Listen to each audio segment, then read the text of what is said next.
again, and welcome to part 2 of Module 3.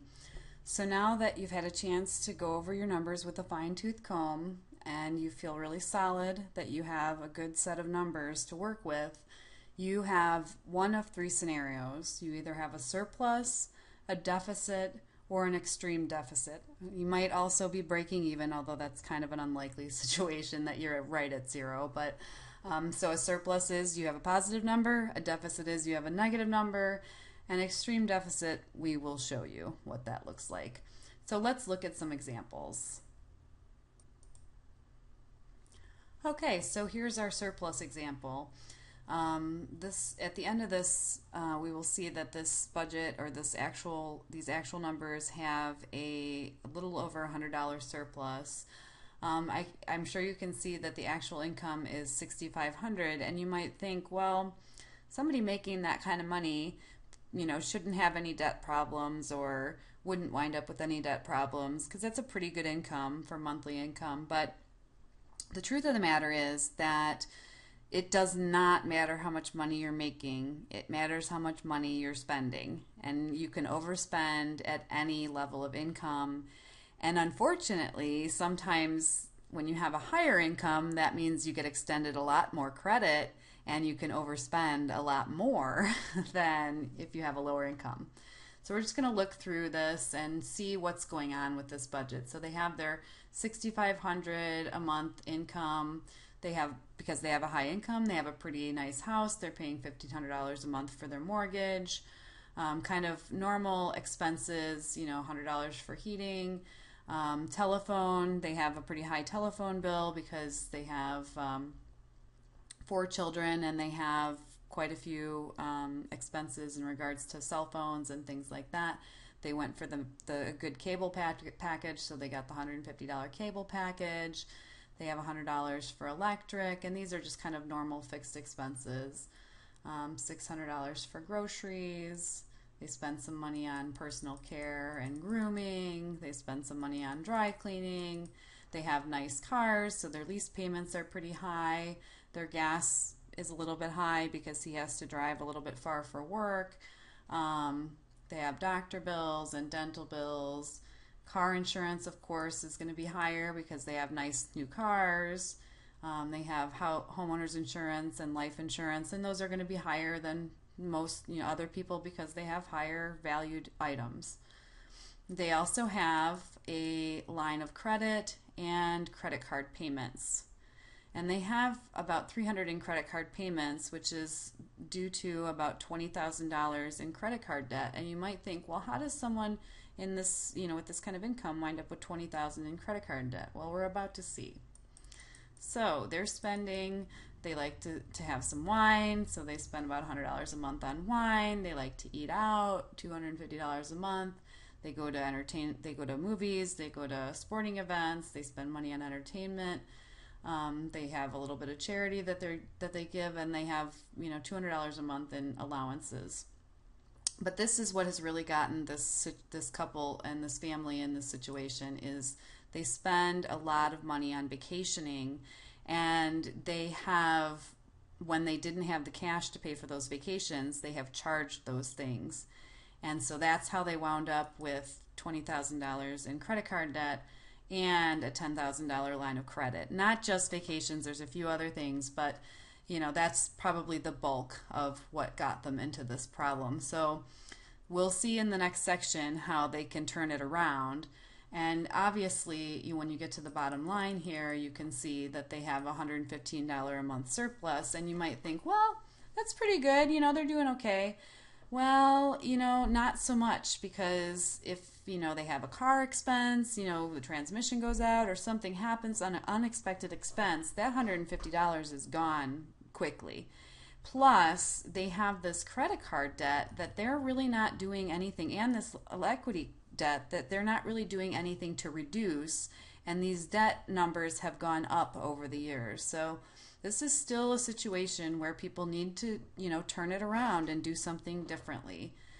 Okay, now we're going to go on to the next example, which is it's a deficit example.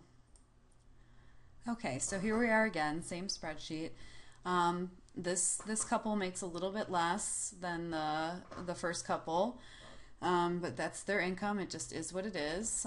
They have, a little bit more modest of a house, so their mortgage is not quite as high, and then therefore their heating's not quite as high. They don't have the Mac Daddy phone bill.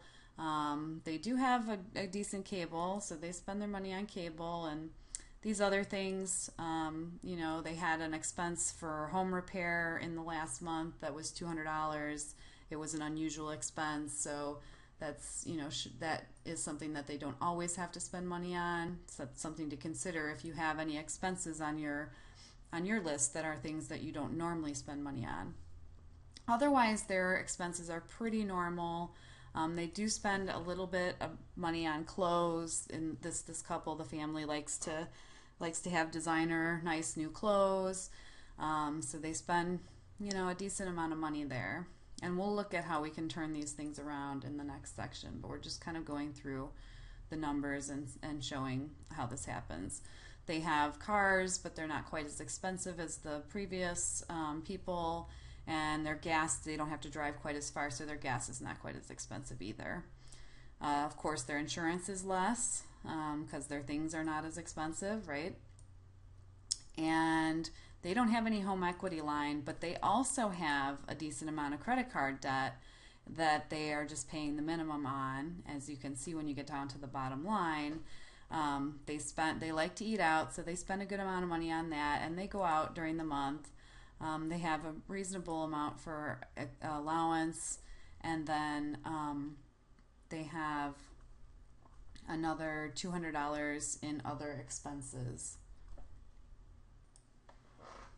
So when you come to the bottom line of this sheet, they do have a deficit here. It's $550, which sounds like a lot of money to be overspending in a month. But there's a lot of room for improvement in spending here, and so this is something that can definitely be overcome. Plus, they had the $200 expense, the home repair expense that isn't there, that we saw earlier, that's not a normal expense. So normally they're only overspending by about $350 a month, and we can definitely see some places where they can move things around and do things differently so that they are not overspending that amount. And we'll talk about that in the next section.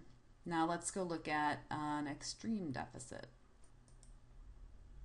Okay, so you can see here their income was actually not much less than the previous couple, but in this case, this couple, the wife had lost her job, and so their income is much less than it was in months past.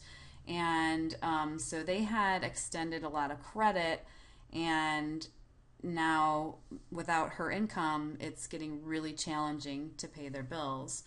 So as you go through this, you can see they have an $1,100 mortgage because they've refinanced, and they included some of their debt into the refinance at one time. They have kind of a normal heating bill, telephone, internet, cellular. That's, it's a pretty decent. Seems like they've reduced that as much as they can. Kind of normal electric bill, food. But what you'll see on this one is there's not a lot of extras. Okay, there's no personal care, clothing, laundry. I mean, they've got their car payments and their gas, and they're really not spending a lot of extra money anywhere. They're just paying the minimum of everything, or paying everything that's totally necessary. So they got their car insurance, their renter's insurance, their homeowner's insurance. And then here's the kicker on this one. They had student loans, and they did a debt consolidation loan at some point, and so their loan payment is crazy high. And of course, when she lost her job, in order to try and maintain their lifestyle, they ran up the credit cards. So they had this debt consolidation and student loans, and the credit cards got run up. They are not spending any money on eating out, entertainment. They're not doing any charity. They have a very small amount that they spend each month that they are allowed to have in cash, and that is pretty much it. So there's really not a lot of room in this budget for anything to happen, and you'll see that, you know, every month they are overspending by $760, and basically they've gotten to the end of their rope because their credit cards are maxed and there's just nowhere to go. So this is a scenario where bankruptcy is probably going to be the best option, and it's not nearly as scary as you might think. But we just wanted to show you these 3 examples of different types: a surplus, a deficit, and kind of an extreme deficit.